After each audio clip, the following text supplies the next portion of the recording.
प्यारे सज्जनों, आज के सत्संग में आपका स्वागत है।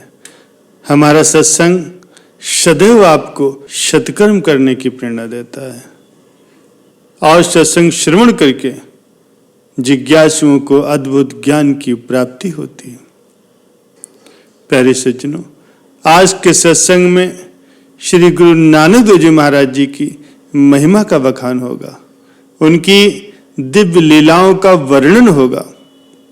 श्री गुरु नानक देव जी की महिमा का बखान आज के सत्संग में हम आपके लिए लेकर के आए हैं, जिसको सुन करके आपके जीवन में सकारात्मक प्रभाव पड़ेगा। प्यारे सज्जनों, गुरु नानक देव जी महाराज जी सिख धर्म के सबसे पहले गुरु थे। गुरु नानक देव जी ने अपने जीवन में कई देशों की यात्राएं की और लोगों को धर्म और ज्ञान का पाठ पढ़ाया। गुरुद्वारे न सिर्फ भारत में हैं बल्कि देश विदेशों में भी हैं। भारत में हर बड़े गुरुद्वारे के पीछे एक ऐतिहासिक महत्व और सच्ची घटना जुड़ी हुई है।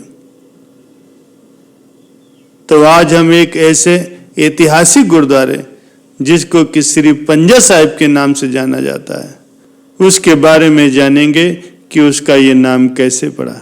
तो आइए शुरू करते हैं। एक बार गुरुजी अपनी यात्रा के दौरान रावलपिंडी के हसन अब्दाल नामक स्थान पर पहुंचे। वहां गुरु नानक देव जी महाराज जी के मुख के तेज को देखकर गांव के लोग उनकी ओर आकर्षित होने लगे।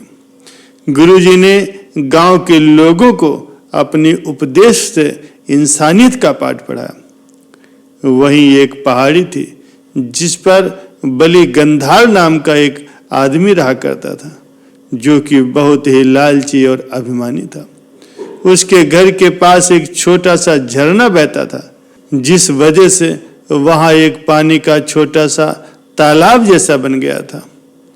वही तालाब पूरे गांव के लिए पानी की एकमात्र उम्मीद थी और जिसका फायदा उठा करके बलि गंधार गांव के लोगों से पानी के बदले में पैसे लेता था, यानी पानी का शुल्क वसूला करता था।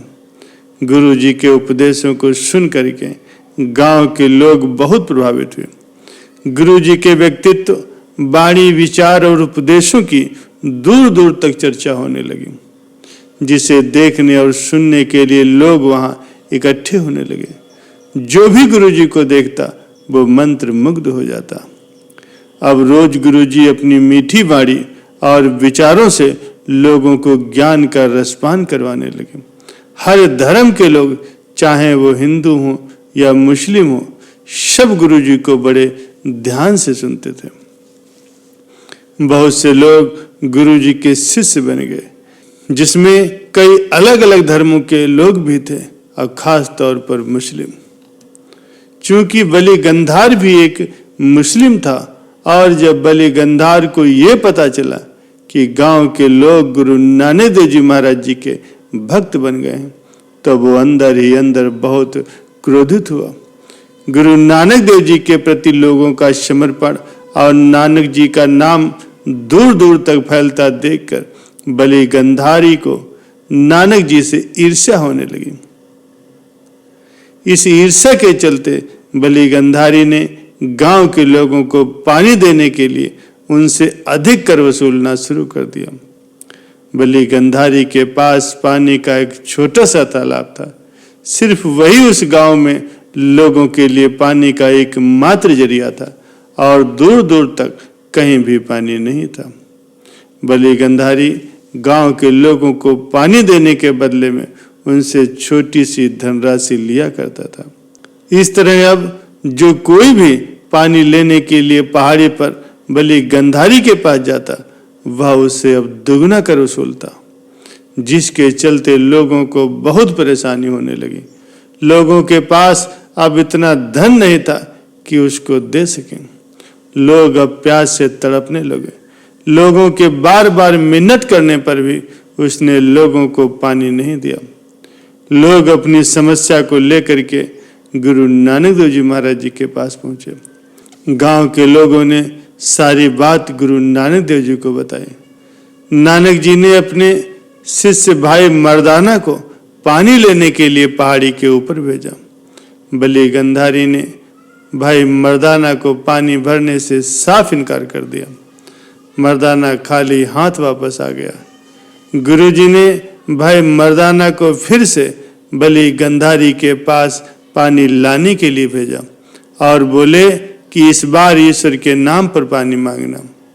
भाई मर्दाना फिर से पहाड़ी पर गए और इस बार ईश्वर का नाम लेकर के पानी मांगा। तो बलि गंधारी बोला, जाओ अपने नानक से पानी मांगो, यहां तुम्हें कुछ नहीं मिलेगा।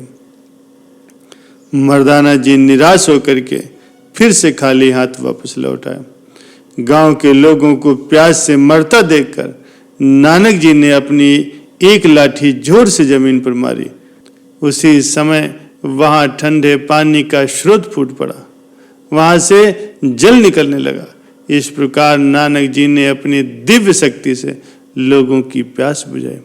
इस घटना को देखकर लोग नानक जी को दिव्य पुरुष मानने लगे। बहुत से मुसलमान उनको अपना ईश्वर मानने लगे। नानक जी की इस दिव्य घटना के बाद बलि गंधारी ने गुरु नानक जी को जान से मारने की एक साजिश रची। एक दिन गुरु जी उसी पहाड़ी के नीचे बैठकर गांव के लोगों को धार्मिक उपदेश दे रहे थे। इस मौके का फायदा उठा करके बलि गंधारी ने एक बड़ी सी चट्टान को किसी तरह ऊपर से पहाड़ी से नीचे गुरु महाराज जी की ओर धकेल दिया। उस बड़े से पत्थर के नीचे आने की आवाज इतनी भयानक थी जिसे देखकर और सुनकर वहां बैठे लोगों में अफरा तफरी मच गई। वो बड़ा पत्थर गुरु जी की ओर आता हुआ देखकर गांव के लोगों ने गुरु जी को वहां से हट जाने के लिए कहा, लेकिन गुरु जी ने पीछे मुड़कर भी नहीं देखा। इधर पत्थर तेजी से गुरु जी की तरफ बढ़ता आ रहा था। अब गुरु जी ने अपना एक हाथ ऊपर की ओर उठाया और उस बड़े से पत्थर को हवा में ही रोक दिया। दिव्य शक्ति का दबाव इतना अधिक था कि उस बड़े से पत्थर पर गुरु जी के पंजे अंदर तक छप गए। गुरु जी की शक्ति को देखकर बलि गंधारी का घमंड चूर चूर हो गया। बलि गंधारी गुरु जी के चरणों में अपने गुनाहों की माफी मांगता हुआ नतमस्तक हो गया। गुरु जी बहुत दयालु थे, ईश्वर का अवतार थे। उन्होंने बलि गंधारी को माफ कर दिया और बुरे कर्म छोड़कर हमेशा अच्छे कर्म करने को कहा और लोगों को भला करने का उपदेश दिया। इसके बाद गुरु जी ने अपने आगे की यात्रा फिर से आरंभ की। प्यारे सज्जनों, आज भी वो पत्थर पाकिस्तान में स्थिर है, जिसके नाम पर वहां पर एक गुरुद्वारा बनाया गया है और जिसका नाम रखा गया है पंजा साहिब, जो कि एक प्रमुख तीर्थ है। इस प्रकार वो गुरुद्वारा और स्थान श्री पंजा साहिब जी के नाम से मशहूर हो गया। प्यारे सज्जनों, संत महापुरुषों का अवतार हम जीवों को सद्मार्ग दिखाने के लिए होता है।